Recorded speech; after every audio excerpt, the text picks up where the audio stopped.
मी Milind Sonawane commerce कट्टा या YouTube चॅनलवरती आपणा सर्वांचं स्वागत करतो. आपण आज बघणार आहोत इलिस्ट्रेशन नंबर 9 पेज नंबर 85 वरील जे एक्झाम्पल आहे ते आपण आज बघणार आहोत. Following is the receipts and payment account of Pranil sports club Pune and additional information given below. You are required to prepare income and expenditure account for the year ended 31st March 2019. याची गरज नाहीये. For the year ended 31st March 2019 and balance sheet as on that date. ह्या एक्झाम्पलला त्यांनी आपल्याला receipt and payment account दिलेला आहे. त्याच्या आधारावरती आणि काही ॲडिशनल इन्फॉर्मेशन दिलेली आहे. याच्या आधारावरती आपल्याला एक्झाम्पल सॉल्व्ह करायचं आहे. तर प्रथम आपण ज्या काही ॲडजस्टमेंट्स आहेत, ॲडिशनल इन्फॉर्मेशन आहे ती बघूया आणि ॲडजस्टमेंट्स असणाऱ्या आयटम्सला टिक करून घेऊयात. 50% of donation are for building fund. मग बिल्डिंग फंड जो आहे डोनेशन आपण टिक करून घेऊयात. ओके. त्याच्यानंतर 70% of entrance fees should be capitalise. Entrance फीजला आपण एक टिक करून घेऊयात. Subscription ₹500 for the year 2016 and 17. लक्षात ठेवा हे वर्ष नीट समजून घ्यायचे आहेत. And ₹1000 for the year 17-18 are still arrears म्हणजे मिळायचे बाकी आहेत. आपलं करंट इयर कोणतं आहे? 31 मार्च 2019. याचा अर्थ 1 एप्रिल 2018 ते 31 मार्च 2019. मग हे जे आहे 16-17 आणि 17-18 म्हणजे मागील 2 वर्षांची बाकी असणार आहे. याचा इन्कम अँड एक्सपेंडिचर मध्ये कुठेही संबंध दाखवायची आवश्यकता नाहीये. चौथे ऍडजस्टमेंट जे आहे हे सर्व मागील वर्षाचे बॅलन्स शीटचे बॅलन्सेस आहेत. बरोबर. Building fund, bank overdraft, land, sports materials, outstanding subscription for 2016-17. बरोबर. नंतर स्पोर्ट्स मटेरियल जे आहेत आउटस्टँडिंग बाकी सबस्क्रिप्शनचं 2500 16-17 म्हणतायत ते आणि 17-18 4000 बाकी म्हणतायत ते. तर हे सर्व दिलेलं आहेत. तर ह्याची गरज का पडणार आहे आपल्याला? ह्या चौथ्या ऍडजस्टमेंटची गरज का पडणार आहे आपल्याला एक्झाम्पल मध्ये कुठेही त्यांनी आपल्याला कॅपिटल फंड दिलेला नाही.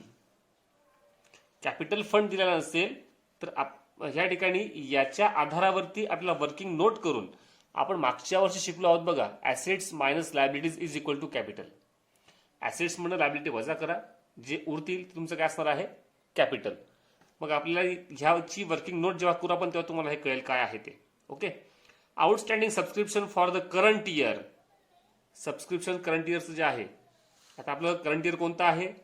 18-19 हे आपलं काय आहे? करंट इयर आहे. म्हणून मी याला एक टिक करून घेतो. करंट इयरचा आउटस्टँडिंग आपण त्याच्यामध्ये ऍड करणार आहोत. Then closing stock of sports material was, हा करंट इयरचा क्लोजिंग स्टॉक आहे 8000 on which depreciation is to be provided at 12.5% per annum. म्हणजे closing stock of sports material जे असणार आहे. मग स्पोर्ट्स मटेरियल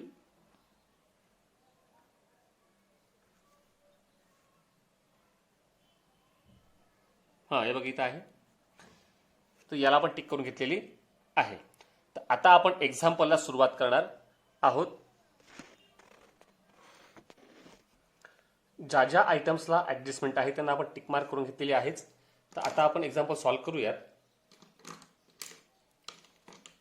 ज्या ऍडजस्टमेंट असतील त्या ठिकाणी मी वेगळ्या कलरचा पेन वापरण्याचा प्रयत्न करणार आहे.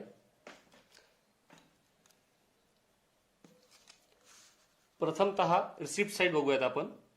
आपण संपूर्ण एक्झाम्पल आखून घेतलेला आहे. Income and expenditure account, then balance sheet, current इयरचं बॅलन्स शीट आहे आणि एक वर्किंग नोट करायची आहे आपल्याला. त्याच्याकरता मी कॅल्क्युलेशन ऑफ वर्किंग नोटचं जे आहे कॅपिटल फंड शोधण्याकरता तर आपण एक वर्किंग नोटसाठी आपण जागा ठेवलेली आहे. पहिले कॅपिटल शोधून घेऊयात. ही एक वर्किंग नोट पूर्ण करूयात आपण. Working note 1 calculation of capital fund. याच्याकरता चौथी जी ऍडजस्टमेंट आहे हिची गरज आहे. कारण चौथ्या ऍडजस्टमेंटला बघा 1/4/2018 म्हणजे मागील वर्षाचा हा संपूर्ण बॅलन्स असणार आहे. म्हणजेच 1/4/2018 म्हणजे ह्या वर्षाच्या सुरुवातीचा आपलं आर्थिक वर्ष कोणतं आहे तर 1/4/18 ते 31 मार्च म्हणजे 31 मार्च 19.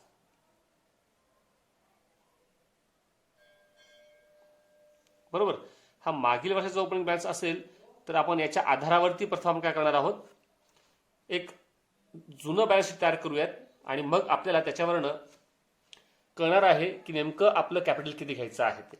आता याच्यामध्ये बघा ऍसेट, लायबिलिटी आणि ऍसेट आपण दोघं साईडला जे आयटम आहेत ते आपण टाकून घेऊयात. पहिला आहे बघा बिल्डिंग फंड, ही आपली लायबिलिटी आहे.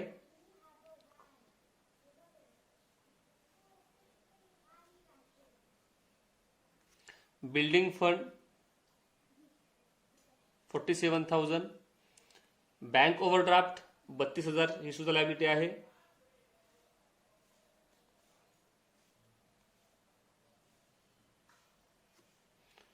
$32,000. Land asset 1,50,000.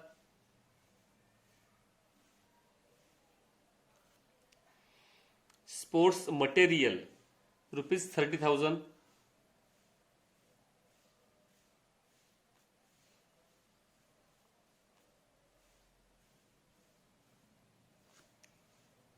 ऍसेट आहे. आउटस्टँडिंग सबस्क्रिप्शन 16-17 आणि 17-18, हे सुद्धा आपली ऍसेट असणार आहे.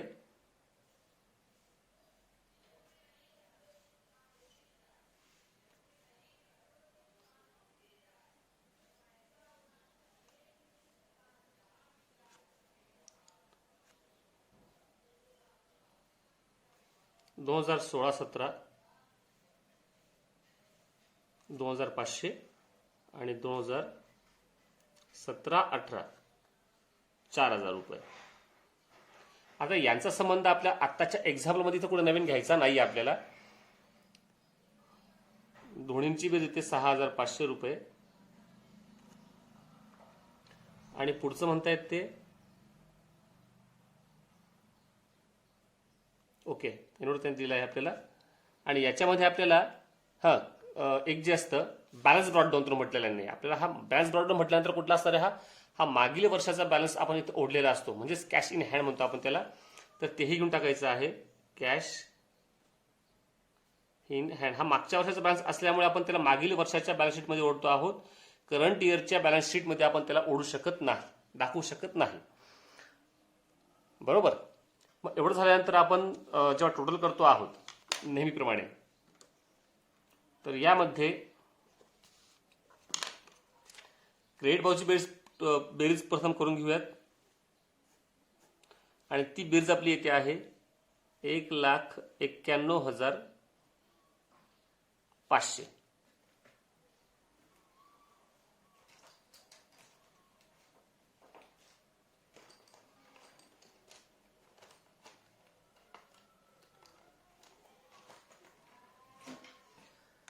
सॉरी, पेन्सिल घेतो तुम्ही. त्यानंतर आपल्याला डेबिटची बेरीज करतो आहोत आपण. त्याची बेरीज आपली येते आहे 79,000. मग 1,91,500 मधून 79,000 वजा करतोय. आपल्याला नियम माहिती आहे ना, कॅपिटल शोधण्याचा नियम काय आपला, assets minus liabilities is equal to capital. मग आपण ह्या ऍसेटच्या बेरीजतनं लायबिलिटीची बेरीज वजा केली असता आपल्याला उत्तर येतं आहे 1,12,500. म्हणजे हे तुमचं काय असणार आहे, capital fund. Balance in figure. आणि मग टोटल दोन्ही बाजूची सारखी येते आहे 1,91,500. म्हणजे आपण ह्या अमाऊंट करता आपण हे वर्किंग नोट आपण तयार केलेली आहे. यामध्ये आपल्याला आता चालू वर्षाचा कॅपिटल फंड सापडलेला आहे. आपण तो लिहून टाकूयात लायबिलिटी साईडला.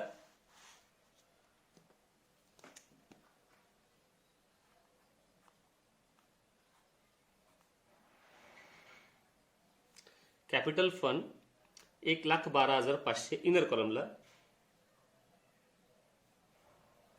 Inner column. बरोबर. मग जेव्हा त्या ऍडजस्टमेंट करूयात आपण तेव्हा आता बाकीचं बघूयात त्याच्यामध्येच.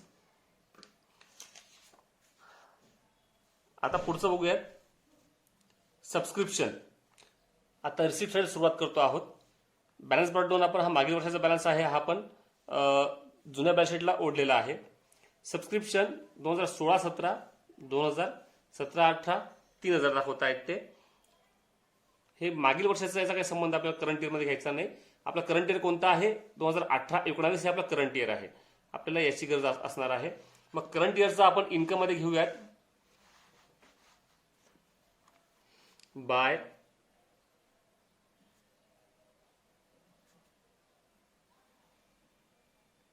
Subscription 70,000 inner column.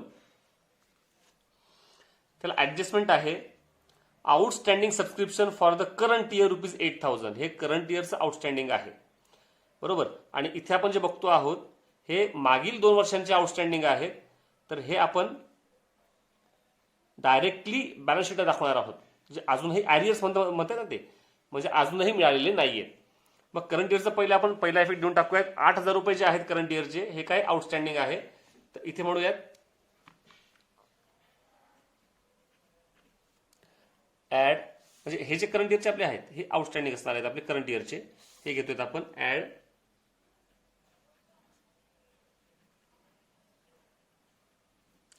Outstanding for current year 8,000. याच्यामध्ये दुसरे कुठलेही ऍड करायची गरज नाही, आवश्यकता नाही.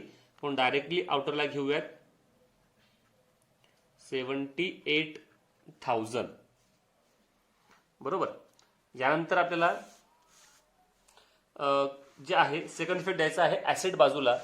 ऍसेट बाजूला इफेक्ट देताना जवळपास 2-3 ओळी जागा सोडून द्या. मग म्हणायचं आहे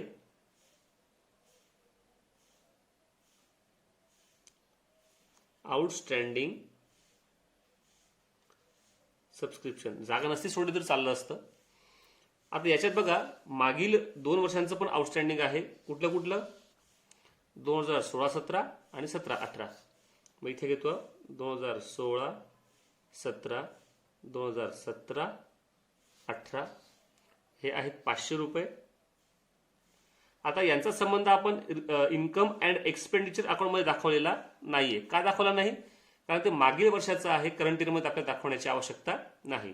आणि मग करंट इयरचं पण आपल्याकडे आउटस्टँडिंग जे आहे जे आपण आता घेतलं 8,000 रुपये, याचा एक सेकंड इफेक्ट द्यायचा बाकी होता.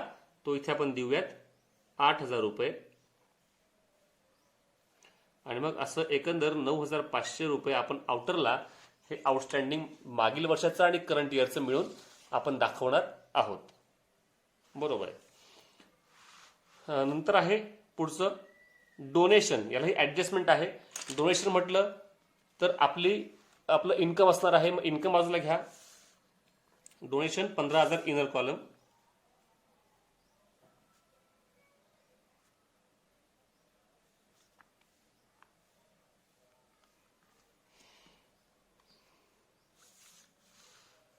बरोबर आहे. मग डोनेशनला ते म्हणतात काय adjustment 50% of donation are for building fund. मध्ये बिल्डिंग फंड टाकायचं आहे.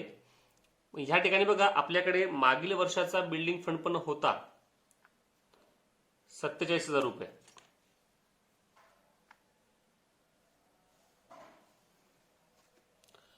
बरोबर. मग हा प्रथम आपण दाखवून देऊयात बॅलन्स शीटला. ओपनिंग बॅलन्स आहे ना आपला, तो ओपनिंग बॅलन्स असेल तर आपण आपल्याला त्याला दाखवावं लागणार आहे. मग इथे जवळपास 2-3 जागा सोडतोय मी. मग म्हणतोय लायब्ररी साईडला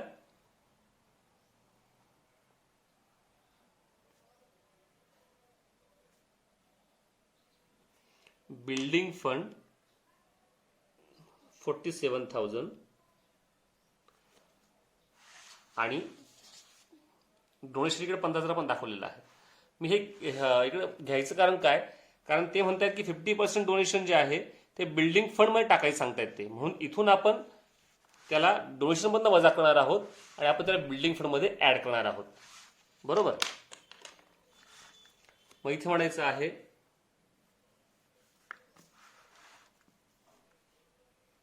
लेस 50% डोनेशन.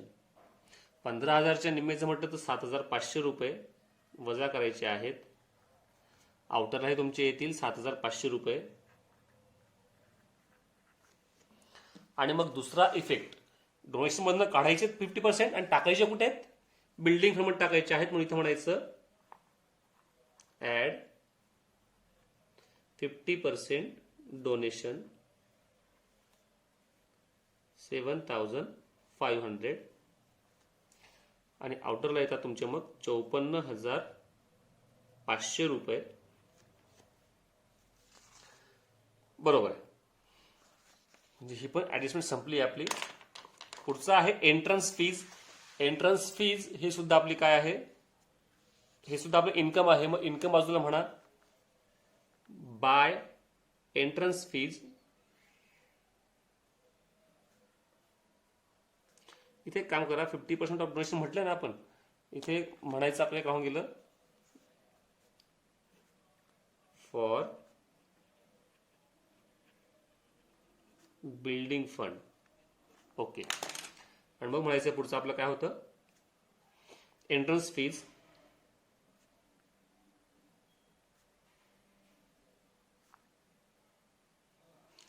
एंट्रन्स फीज अमाऊंट आहे 1,700.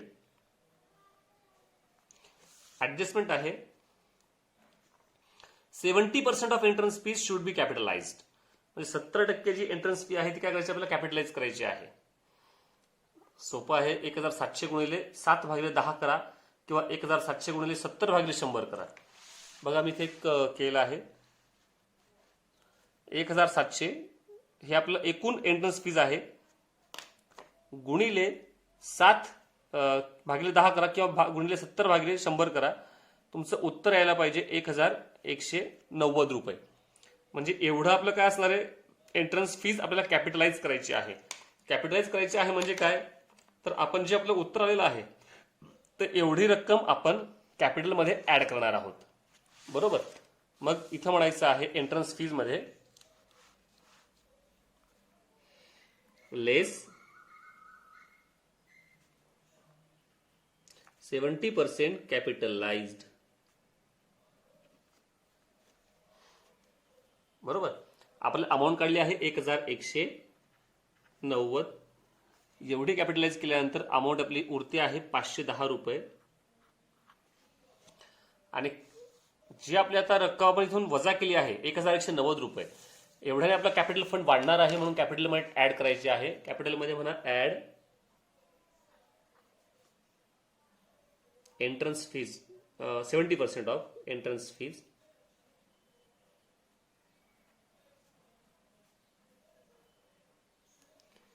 1,190 रुपये. बरोबर. ही पण ऍडजस्टमेंट आणि आयटमही संपलेला आहे. पुढचं आहे लाईफ मेंबरशिप फीज. रेव्हेन्यू म्हणतायत ते म्हणजे इन्कम असणार आहे फक्त आपलं. मग इन्कम बाजूला घ्यायचं आहे लाईफ मेंबरशिप फीज 17,000 रुपये.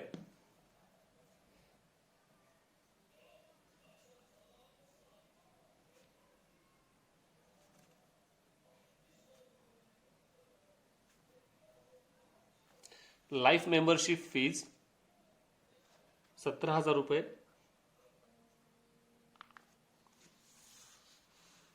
Then tournament receipt. टुर्नामेंटमध्ये आपल्याला काही पैसे मिळाले आहेत 60,000 रुपये, तेही इथं आपण दाखवू शकतोय टुर्नामेंट रिसिप्ट. मग इथे म्हणा बाय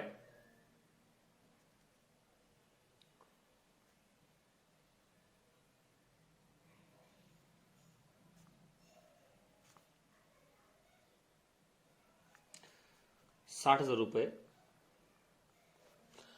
डायरेक्टली आउटरला. रिसिप्ट साईडचे संपूर्ण आयटम संपलेले आहेत. आता बघणार आहोत आपण पेमेंट बाजू. त्यात बँक ओव्हरड्राफ्ट ते म्हणतात रीपेड. याचा अर्थ हा पेड केला गेलेला आहे 32,000, त्याची घ्यायची गरज नाही. सॅलरीज. सॅलरीज आपला खर्च असतो 10,000 रुपये, तो घ्या. एक्सपेंडिचरला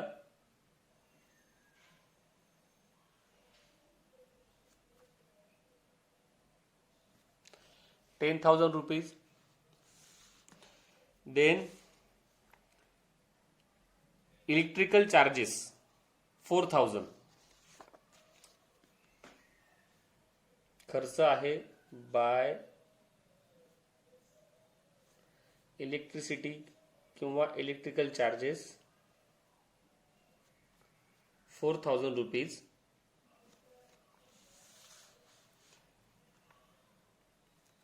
देन म्युनिसिपल टॅक्सेस हा सुद्धा खर्च आहे 2,700 रुपये.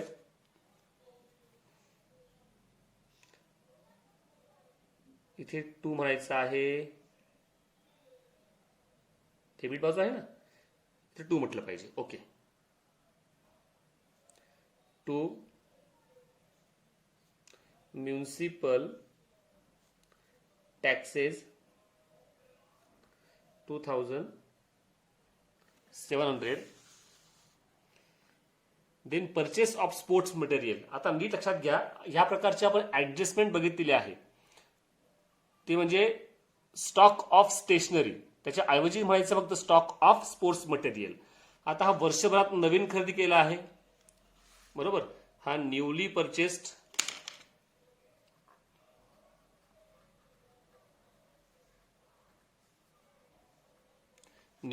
आहे.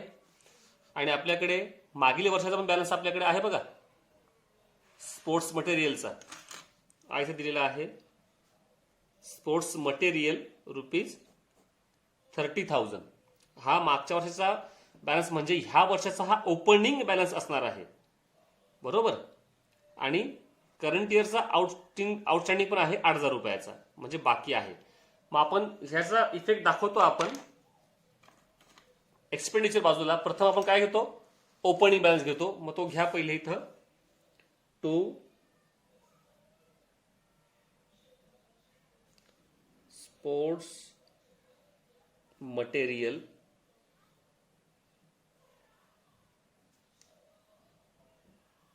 ओपनिंग स्टॉक कोणता घ्यायचा आपल्याला, 30,000 रुपये. आपण इकडे घेताय बघा, जुन्या बॅलन्स शीट मध्ये आहे ना, स्पोर्ट्स मटेरियल 30,000.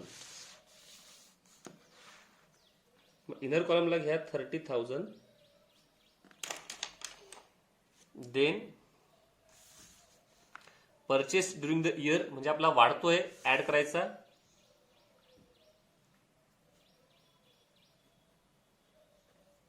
Add purchased 50,000. हा चालू वर्षात खरेदी केला आहे आपण. एकूण झाला 80,000 रुपये, बरोबर.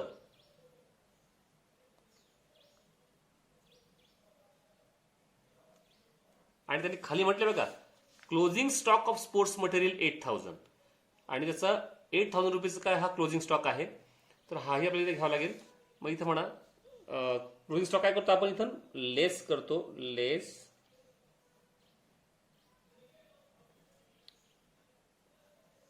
क्लोजिंग स्टॉक 8,000, आउटर कॉलम 72,000, बरोबर आहे. मग 8,000 त्यांनी पुढे अजून काय सांगितलेलं आहे, क्लोजिंग स्टॉक जो आहे आपला 8,000चा, on which depreciation is to be provided at 12.5% per annum. याच्यावरती 12.5% डेप्रिसिएशन पण काढायचं आहे. आता स्पोर्ट्स मटेरियलचा क्लोजिंग स्टॉक जो आहे तो प्रथम आपण घेऊन टाकूयात ऍसेटला.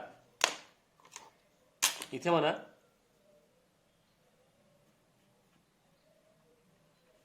क्लोजिंग स्टॉक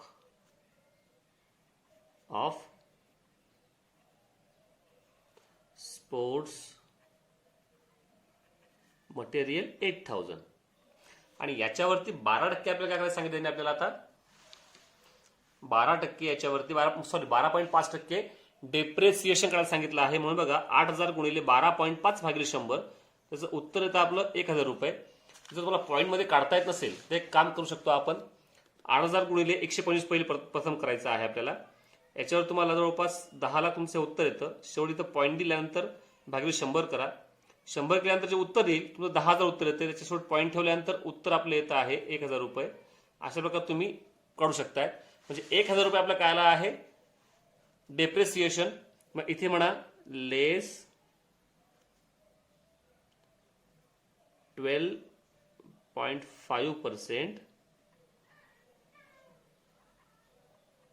डेप्रिसिएशन ₹1000, आउटरला येतील 7000. बरोबर आहे? बरोबर आहे. पुढचा आयटम जो आहे, आता याच्या पुढचे जेवढेही आयटम्स येत आहेत, जनरल एक्सपेन्सेस खर्च म्हणजे एक्सपेंडिचर जाईल, बिलियार्ड एक्सपेन्सेस तो पण तिथेच जाईल, रिपेअर्स टू ग्राउंड हा पण एक्सपेंडिचरलाच जाईल, टुर्नामेंट एक्सपेन्सेस पण जाईल एक्सपेंडिचरलाच. म्हणजे जवळपास 4 आयटम आपल्याला घ्यायचे आहेत एक्सपेंडिचरला. मी लागोपाठ घेतो आहे. काय काय? General expenses ₹500, billiard expenses ₹3000, repairs to ground ₹500 आणि टुर्नामेंट एक्सपेन्सेस ₹50,000. हे सर्व आपण घेऊयात आता एकामागोमाग एक. मग इथे म्हणायचं आहे to general expenses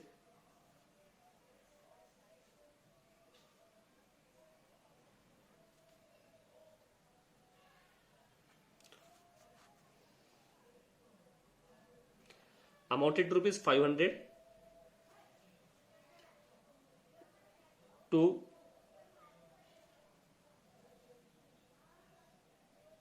billiard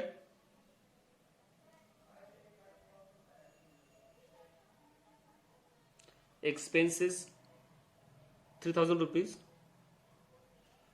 repairs to ground to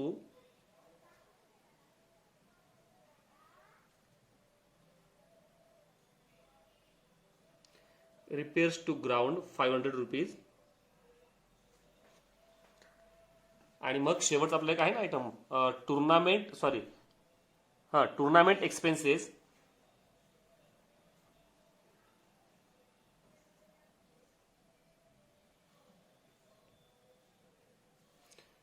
₹50,000.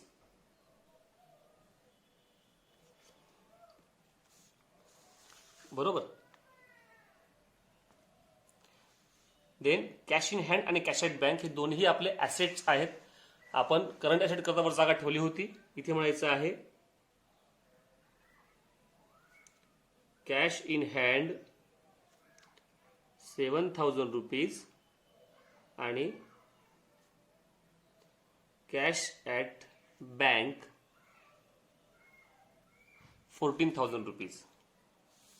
अशा प्रकारे संपूर्ण आयटम्स संपलेले आहेत. ॲडजस्टमेंटही सगळ्या संपलेल्या आहेत. कुठलीही ॲडजस्टमेंट बाकी नाही. आपण इथं चेक करून घेऊयात. नाही, कुठलीही ॲडिशनल बाकी याच्यामध्ये नसणार आहे. तर आपण आता एक्झाम्पल टॅली करूयात. आपण क्लोजिंग स्टॉक जो आहे स्पोर्ट्स मटेरियलचा त्याच्यावरचा आपण जे काही 12.5% डेप्रिसिएशन काढलं होतं त्या सेकंड इफेक्ट द्यायचा बाकी आहे तो लिहून टाकूयात. To depreciation on sports material आपण ते काढलेलं आहे ₹1,000. हे आपण लिहून टाकलेलं आहे. आणि आता आपण एक्झाम्पल टॅली करूयात. याच्यामध्ये सर्वप्रथम आपण इन्कम बाजूची बेरीज करू. इन्कम बाजूची बेरीज येते आहे 1,63,010 क्रेडिट साइड आणि डेबिट बाजू म्हणजे एक्सपेंडिचर बाजूची बेरीज येते आहे 1,43,700 आणि वजा केल्यानंतर उत्तर येतं आहे 19,310. म्हणजे इन्कम बाजूची बेरीज जास्त येते आहे, एक्सपेंडिचर बाजूची बेरीज कमी येते आहे. म्हणजे आपल्याला असणार आहे सरप्लस. मग आपण ज्या बाजूची बेरीज जास्त आहे ती प्रथम लिहून घेऊयात. 1,63,010 इथे लिहून टाकतोय 1,63,010 आणि मग जे उरत आहेत म्हणजे 19,310 हे आपलं काय असणार आहे सरप्लस. To surplus 19,310. आता ऍक्च्युअली ही टोटल माझी जी आलेली आहे 1,63,010 तर तुमचे पुस्तकाला चेक केली तर पुस्तकात ही टोटल वेगळी असणार आहे. कारण का? कारण त्यांनी पुस्तकात काय केलं आहे, टुर्नामेंट रिसिप्ट जे दाखवले 60,000, याच्यामधूनच टुर्नामेंट एक्सपेन्सेस जे आहेत 60,000तून 50,000 त्यांनी वजा करून टाकलेले आहेत इन्कम बाजूलाच, आणि आउटर 10,000 घेतले आहेत. आपण इथं 60,000 दाखवले आणि त्याच्यामधून इकडनं हे 5,000 वजा केले काय किंवा याच्यातनं वजा केले काय सारखंच पडतं. पण ही पद्धत मला सोपी वाटली म्हणून मी अशा प्रकारेच हे करतो आहे. तुम्ही असंच करायचं आहे. बरोबर. आता आर्ले सरप्लस आपण ऍड करतो कॅपिटलमध्ये. मग इथं म्हणायचं आहे कॅपिटलमध्ये ऍड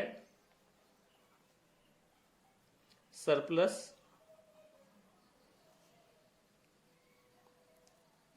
$19,310 1,33,000.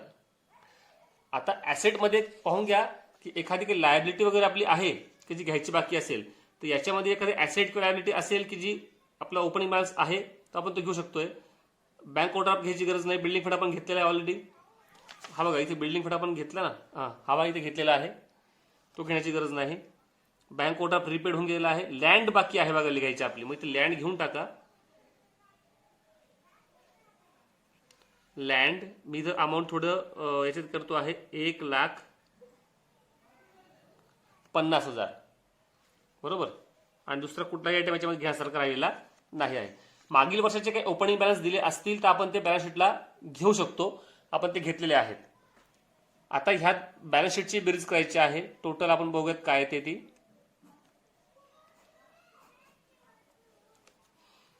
याची बेरीज येते आहे 1,87,500 1,87,500. अशा प्रकारे आपलं हे एक्झाम्पल इथे टॅली झालेलं आहे. मी नेहमी सांगतो त्याप्रमाणे एक्झाम्पल तुम्ही स्वतः एकदा सोडून बघायचं आहे. काय अडचणी येतात, कारण स्वतः सोडवल्याशिवाय आपल्याला काही कळणार नाही. फक्त बघून असं वाटतं की सोपं एक्झाम्पल जमतंय समजतंय, पण जेव्हा स्वतः आपण ते एक्झाम्पल सॉल्व्ह करायला हातामध्ये घेतो तेव्हा कळतं की याच्यामध्ये आपल्याला काय काय येतं आहे आणि काय काय येत नाहीये. बरोबर. एकदा आपण एक्झाम्पलवर नजर मारूयात, नजर टाकूयात. इन्कम अँड एक्सपेंडिचर अकाउंट,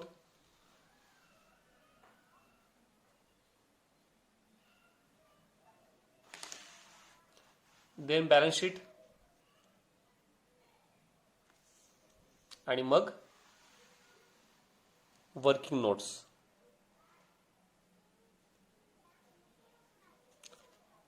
धन्यवाद. स्वतः एक्झाम्पल सोडून बघायचं आहे. बाय.